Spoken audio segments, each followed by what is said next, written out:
Welcome to the Sales and Marketing Playbook Unleashed, the premier podcast for innovative growth strategies, hosted by two seasoned experts. Meet Evan Polin, the president of Polin Performance Group, a master in sales coaching with over 2 decades of experience. Evan is not just a consultant, he's a force in sales, focusing on mindset, planning, and skill development. He's also the co-author of Selling Professional Services the Sandler Way. Joining him is Craig Andrews, partner and CEO of Beholder Agency, an expert in growth marketing. With 20 years under his belt, Craig blends marketing creativity with strategy to propel businesses forward, making Beholder Agency a leader in effective marketing solutions. Together, Evan and Craig are here to share their wisdom on winning strategies, best practices, and transformative insights that will fuel your growth. Get ready to revolutionize your sales and marketing approach right here on the Sales and Marketing Playbook Unleashed.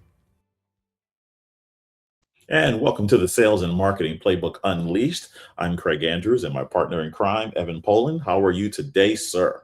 I am doing fantastic. How are you doing today, Craig? I'm doing good, but I'm excited, right? Because now we're going to do part 2 of the revenue cookbook that we did in the previous podcast. And we're going to go a little bit more in depth in terms of what the playbook is. Or I'm sorry, the cookbook is. Playbook is what we are. Cookbook is what we're describing. Right. And today is really going to be where the rubber meets the road. Last time we kind of talked about conceptually what a cookbook is, why we should have a cookbook. Today, we're really going to jump into what are the components of the cookbook, what you should be tracking, why it's important. And Craig is going to do our worldwide unveiling of our new cookbook tool. There it is. There it is. So I know in this cookbook tool, it can be a little confusing sometimes, but it's really much simpler than you really believe it is. Okay. So a lot of things we're going to do in terms of breaking this down is some of the purposes behind it is in terms of the activities that the sales reps or marketing person or whoever you want to get involved need to understand that needs to happen so that this cookbook become effective. Evan, why don't you break down a little bit of each one of the parts of this program for us? Sure. So with the cookbook, we want to, again, have a formula, have a process, have a system. So sales should not be random acts of activity. Mm-hmm. And this cookbook will allow you to really think through what it is that you need to do to hit your goals and then be tracking it on a regular basis so that if you're on track, you can continue doing what you're doing. If you're off track, you can quickly make adjustments to get back on track. So what we want to do in the way that we're going to work with the cookbook is, we'll work backwards. For those of you who may be watching us on YouTube, visually, you'll be able to track along. Those of you listening to us, hopefully you will be able to go through and we will be able to keep this simple enough so that you can be able to follow along. So what we want to do at the very top of the cookbook, and Craig, if you want to scroll up a little bit, is we want to think about the end goal first. How much in overall sales do you want to do between now and the end of the year? And come up with that number. So on the sheet that's in front of me right now, $2 million. Then what we want to do is break that down. For those of you who have been in sales long enough, you know that not all sales, not all clients are created equally. Mm-hmm. We've got some really large sales, some mid-sized sales, some small sales. The way that I want you to think about client size is revenue to you, revenue to your company, to your firm over the course of a year. Repeat that part again. Over the course of the year. Over the course of the year, revenue to you. So I don't care if you are working with a Fortune 50 company. It could be a multi-billion-dollar company. If you've just got one really, really small project with them, that is not a large client. Mm-hmm. That would be a small client. So the way that I like to break it down is I will use animals. You can use more technical terms if using animals is more cutesy. For me personally, my large client, I call it an elephant. Mm-hmm. Up on here on the cookbook, it's called enterprise. So what you should be thinking about with those really, really large clients is what does that mean in your world? Yep. Is it a client that's 5,000 or more? Is it a client that's 50,000 or more? Is it a client that's 500,000 or more? With the enterprise clients, go ahead, Craig. And that's over the so that in that example that you referenced, that's over the course of one whole year that client did with you. Correct. That's over the course of a year. And quite frankly, I would break it down by calendar year or by your fiscal year.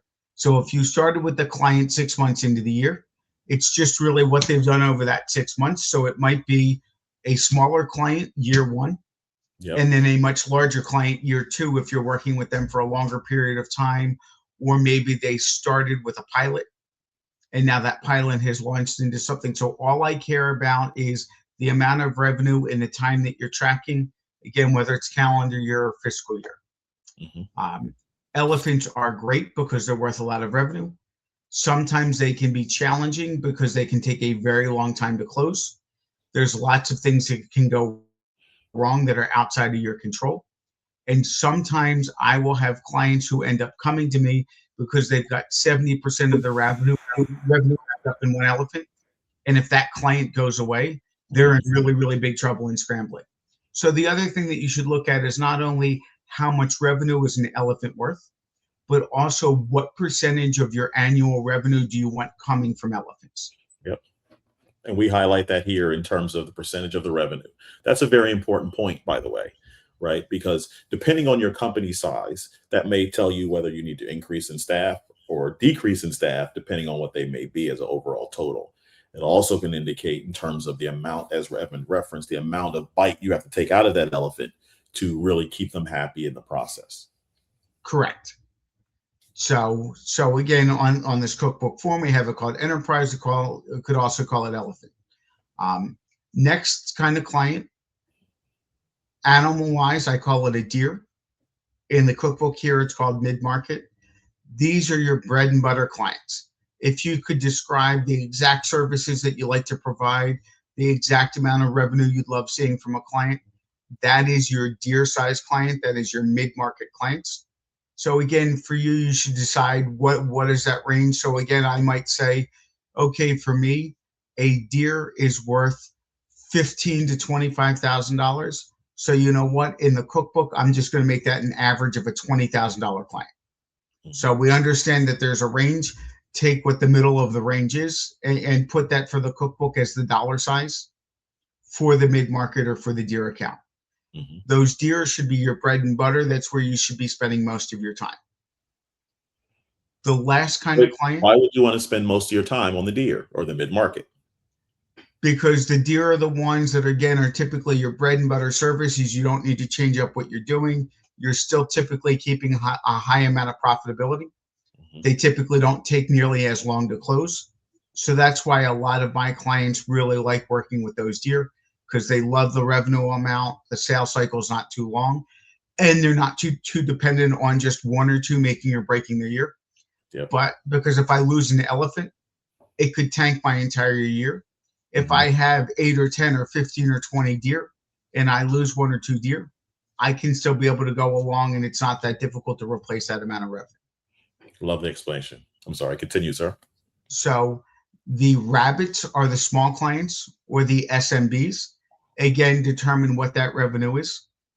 What I tell a lot of my clients is this is where you want a lot of the business coming from your inbound. I typically don't like my clients spending a lot of their really proactive selling time going after the rabbits because they can be really small. I'll give you an example. A lot of my clients are advisors, financial services. I've seen a lot of people run themselves ragged because they have 500 clients that are all really, really small. They're not making nearly the amount of revenue they want to make, and they're working really, really hard. So we want to have that balance. And again, those rabbits are good if they're easy to service, if you're not spending a lot of your proactive selling time going after them. So again, if they're coming in through your inbound marketing, through inbound leads, through referrals.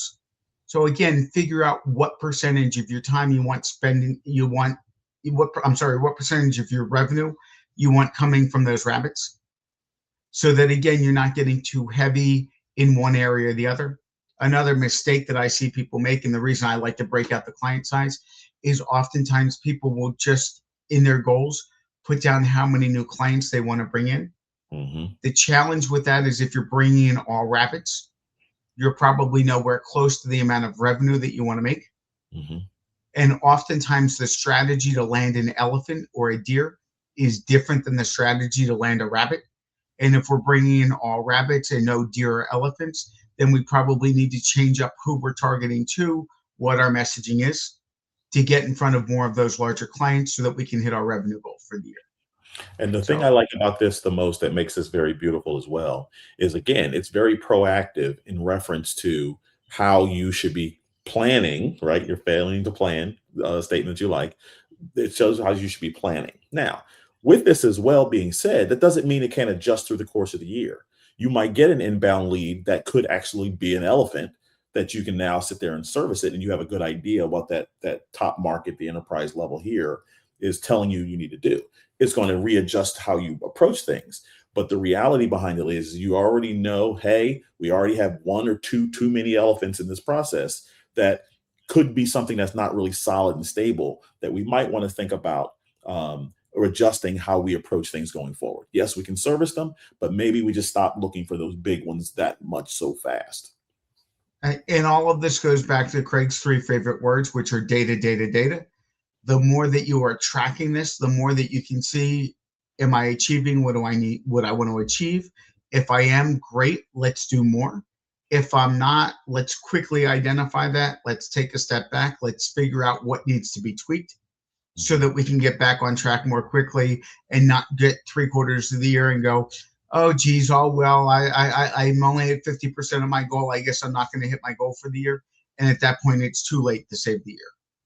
So real quick, let's talk about this scenario where we are right now. Let's say you have a sales team of 5, 10. How would this approach help that grouping sales teams? Sure. So what we need to do is make sure that each individual contributor's goals are feeding into what the company's overall goals are. So the company should have an overall goal. And then the VP of sales, the sales manager, the business owner should then be meeting with each of the salespeople to identify what their individual goals are. Mm-hmm. And in general, I like the individual goals of all of the salespeople to add up to 125 to 130% of the company's actual goals. I figure that if we have everybody's goals add up to more than 100%, there's a much better chance that even if 1 or 2 people fall a little bit short, which we know the reality, not 100% of salespeople always achieve their goals, the company can still hit its goals. And quite frankly, if you've been in business for a while, if you've got a sales team that may be diverse in terms of their experience level or who they're targeting, not everybody's goals may be equal. An elephant to a senior rep may be a lot larger than what an elephant is to a sales rep that's just been with you for 6 months. Mm-hmm. So you need to keep that in mind. In a law firm, a partner may have a 7-figure expectation in terms of how much business they're looking to develop, where a younger associate may be looking just develop $25,000 or $50,000 of business over the course of a year. So their plans are going to look a little bit different, and who they're targeting is going to look a little bit different based on their experience level. Again, if you're selling different products or different services, you may have some that are geared towards large and enterprise, other people on your team who are focused on that SMB market. So then kind of adjust the rabbit and deer and the elephants by the individual. Mm-hmm. And don't necessarily make it the same for everybody in the corporation. And the beautiful thing about the software here that we have for you guys is that, as you can see here, you can add project members as you need. So now we're all on one place, one location, to get a great idea in terms of where we stand, and it'll help populate the numbers as appropriate. And now, before we move on, one thing I want to bring to light: these numbers just didn't come out of the wind. Okay, this didn't work that way. You would input your scenarios here in terms of your conservative plan, and you can have multiple plans, as you can see here on the left. If I get down there, you can see multiple plans to give you an idea of what you want to do. If we're talking just a conservative plan, we can input the data we want. So we have 2 million here. We can sit there and name the categories, tell the amount, that range that Evan referenced, and then give you a percentage of the mix that it should be, 50%, 35, etc. You guys can all automatically customize that stuff the way you want to get the output on the calendar that you're looking for here. Now, sorry to interrupt you, Evan, but let's go on to the next piece in terms of the actual workflow that you do with the process here. So clients don't just magically show up overnight. We want to work backwards, and what we want to do is use the data that you already have in your system. In an ideal world, if you have the data to do this. If not, then what we can do is take some guesses and some rule of thumb. So we want to work backwards to get to the actual revenue. So first, what we want to look at is, okay, at the very top of the funnel, and Craig and I have referenced the funnel before, how many total leads do we need coming in? So how many leads between the website, between marketing, between going to trade shows, going to conferences, asking for referrals, but let's get the overall number of leads. For those of you who have been in sales and marketing for even a little bit of time, you know not every lead that comes in is a qualified lead. So let's determine for yourself and for your organization what percentage of the leads are qualified leads. Maybe you have 3,000 leads come in. Maybe only a third of the leads that come in are really qualified leads. So that would be an okay total number of leads. Now it's 1,000 qualified leads. Not every qualified lead is going to turn into a discovery call. Those of you who have been in this for a long time know that not just because somebody schedules something doesn't mean they show up for the call. Just because they say they're interested doesn't mean that they respond when we reach out to try to schedule a meeting. So then we need to look at, okay, what percentage of our qualified leads actually turn into first discovery calls? Then we know that not every discovery call is a qualified prospect at that point or gets to the next piece. So what percentage of first calls turn into a prospect that is qualified enough to get a quote, get a proposal, get a final presentation, get an engagement letter? And then we need to do the math one more time to determine what percentage of those actually turn into business to get to the number of closed deals. And for a lot of you, again, we're going to do this 3 times. We're going to go through this process for the enterprise or the elephants, for the midsize or for the deer, and for the SMBs or the rabbits, to give us a sense of exactly what our goals are. And the thing I want to add to this, and I know you've been through it, Evan, as a seasoned sales rep, and myself for sure from a marketing perspective, people like to jump around on this process, right? So they'll go from, okay, I got a lead, they're going to close tomorrow. Not correct. That's not how the process works. And people who stick to this process into between getting the lead, qualifying them first and foremost, so you don't waste a lot of time. I remember that from our training, right? Discovery, proposal, then close. People tend to skip the steps. What's your viewpoint in terms of that? You can't jump the line. You can't skip the process. Again, you should be able to go back and look at what things have been historically in terms of looking at the data. But we don't want to jump ahead, because I find personally when folks jump ahead, typically the close rate is going to plummet, and you're going to waste a lot of time just trying to get quotes, get proposals out to people who haven't been fully qualified. So you really need to go down the funnel, go through the process. Yes, we'd all love to close things tomorrow, but we also know that sometimes that's not realistic. So you need to make sure that you're continuing to utilize that sales process, whether it's a rabbit, a deer, or an elephant. Beautiful. And I know that in a lot of cases, it's so easy to just kind of, I've worked with that type of client before. I've been in a position, I've done your stuff before, that it's easy. I know what you need. I know what you need. You know, and the thing I want to kind of put I'm on my soapbox again. The thing I want to put on my soapbox is understand that technology is just that. It's a tool, and understand that these human touches are important for you to get a better understanding in terms of, can I really service this person appropriately? And if you tend to skip those steps because you're trying to fill these number goals, the danger is that you end up having a client that you probably can't service the way that you really want to service. And I know we've been through that before. I know you. Right. I've been in part of your trainings. Go ahead. Or you're going to get frustrated because your close rate's going to plummet. You're going to end up wasting a lot of time. I work with very few people who get paid by the quote, get paid by the proposal. You're going to end up doing a lot of activity and wasting a lot of time if you don't go through your process. And if you want to learn more about the sales process, tune into some of our previous episodes, tune into some of our future episodes that will take you through how to more effectively qualify or disqualify opportunities. Very, very important.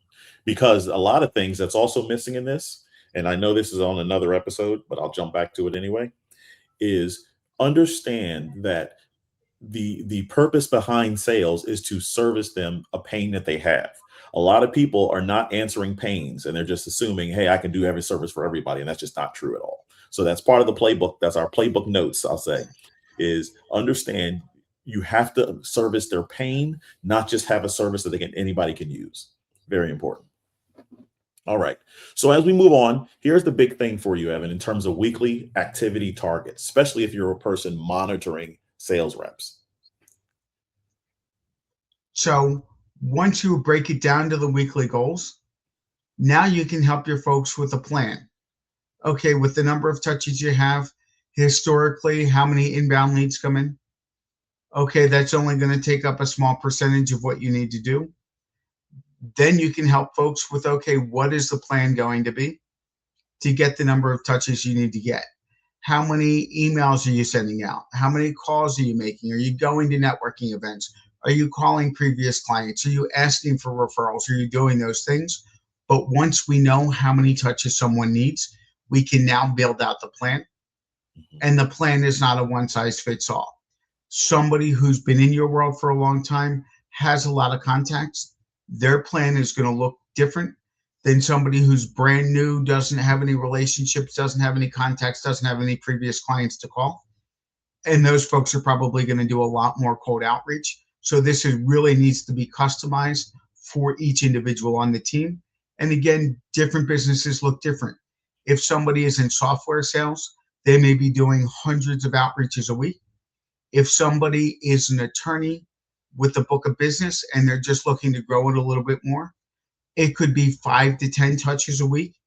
It's really comes down to your world, to the amount of experience you have and what you're looking to accomplish. Yep. And this gives you a nice little outline on it. Again, per rep, per plan, and having a good idea of it gets everybody on the same page, especially when it comes to evaluation. I remember we talked about that before in our process of getting sales reps in and understanding how can I monitor what their activity is. So this is a good little cheat sheet in terms of finding out, hey, how many calls did you get on this week? And they say 2. We're a little bit behind based on the plan, right? So it gives a good accountability. Right. And yeah, for the business owner, for the sales manager, for the managing partner, it will help let you know very quickly whether or not folks are doing the things that they need to do to be successful, which will then be able to help you more quickly make determinations of whether or not I've got the right people in place. Beautiful, beautiful. So as we go on here, there's an opportunity to compare. Okay, so that's another part of the tool where you can compare the number of deals won by the category over here, or scenario, and then you can make a comparison. Now, in this case, we didn't add another one to compare it to, but what it does is it gives you an idea in terms of how far you are from your target, how far you are from your revenue. If our goal for the year is 80 and we are now at 23 close, we need 57 more. It's a great way to kind of keep monitor what's going on. And all you have to do is continue to update it from here. So how many enterprise, elephant, how many mid-market. Somebody's still caught up in March Madness. Exactly. And then how many small and medium-sized businesses. And you just keep updating here, and it gives you a comparison in terms of how you're doing overall without having going back into all of this to do the math yourself. Finally, we all want data and reports. So you can select the report that you're looking for, and you can download it and export it so that you can pass it along to your team and everything else in that fashion to get a good idea. We like simple, right? Simple is a good way to having a good understanding without getting too complex in technology, getting too complex in datas and percentages, of having a way to show everyone where we are right now. That's why we offer up the revenue cookbook for you all here. So Evan, let's go back to I'm going to actually get rid of this unless you had something else to add to it.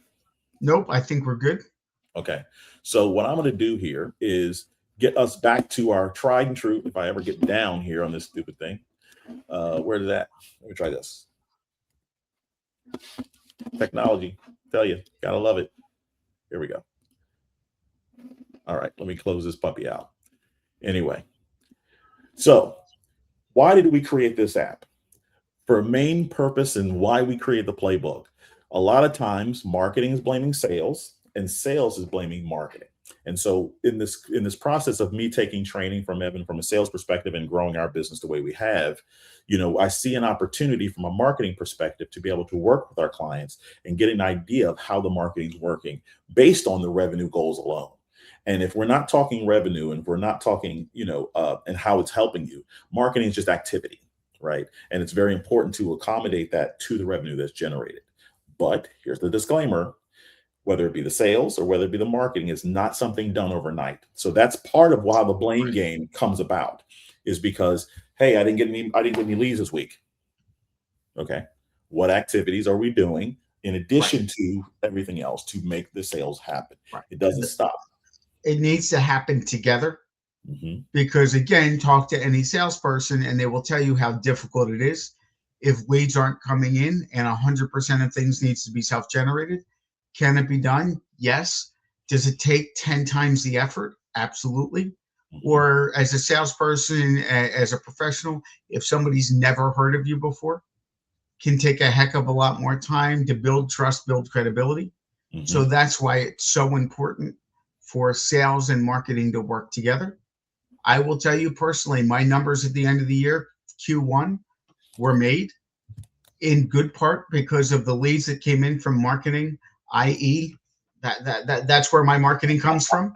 And again, it can really help to boost you, but you need to be tracking. And again, you need to be tracking everything together Mm-hmm.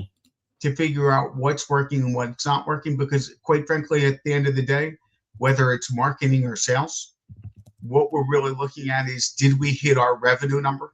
Mm-hmm. And it's just those two things together, along with client retention, client engagement, expanding client relationships. Those are the things that are all going to lead to you and your company hitting your financial goals.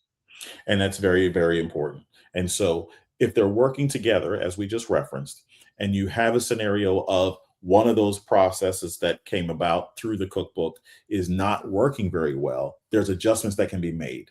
But if you're waiting to the end of the year and my boss is saying, hey, your numbers ain't hitting, what's going on, you would have a better idea of having a plan all the way through it. And that's very important, which is why we created the cookbook here. Yep. So in the fashion that we do things here, Evan, the fashion that we do here, think of three points that we want to leave our audience, because we're the playbook. We give them the key and the information that they need to succeed. Think about that. And what I'm going to do is talk about our podcast briefly. We are in a position where we're growing. We got emails all the time in reference to people who want to be on the show. I apologize if I haven't had a chance to get back to you yet, but I will get there. I promise. Evan got me growing and so forth so fast that I'm trying to stay with everything. Part two of it is you can hear us at every podcast platform that you have. You can see our wonderful faces on YouTube. And that way you are in a position where we have a lot of information. We have no problem. We're not gatekeeping. We're going to give you as much information as we can. And with the guests that we have on who can add to the sales and marketing process, it's very important that you guys subscribe, listen, comment, and do everything in your possibility to help us grow as a podcast and to help you guys learn more and more information.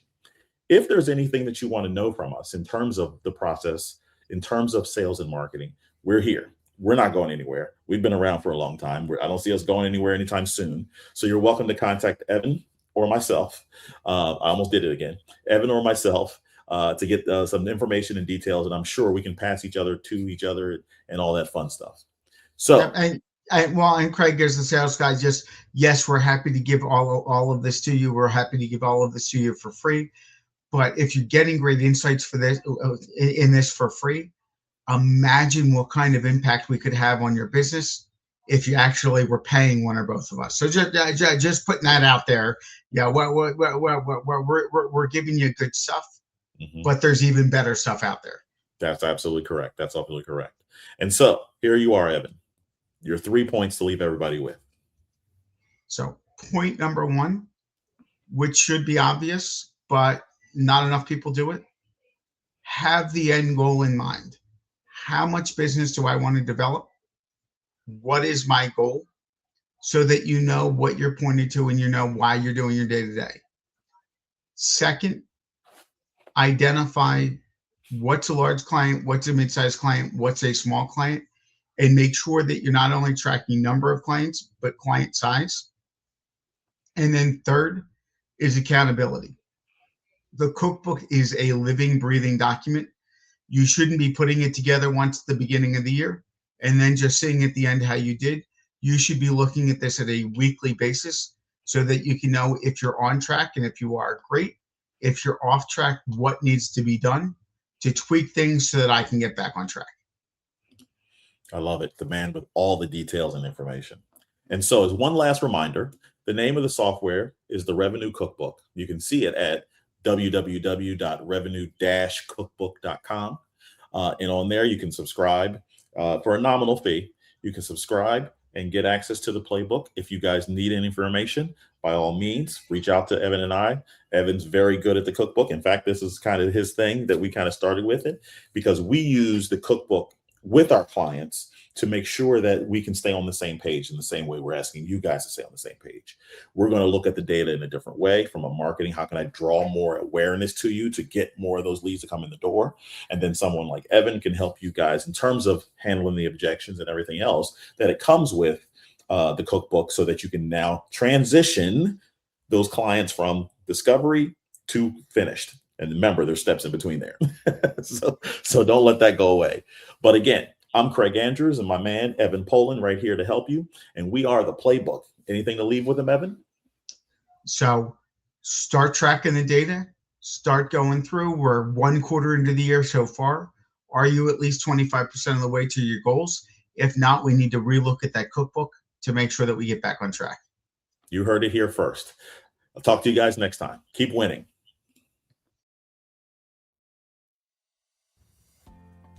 Thank you for joining us on this exhilarating journey through the world of sales and marketing. Remember, the playbook is in your hands and the possibilities are limitless. Keep exploring, experimenting, and innovating, and watch as your business reaches unprecedented levels of success. Don't forget to subscribe to the Sales and Marketing Playbook Unleashed on all major podcast platforms, and follow us on YouTube, Facebook, and LinkedIn for even more exclusive content. Until next time, keep hustling and keep winning.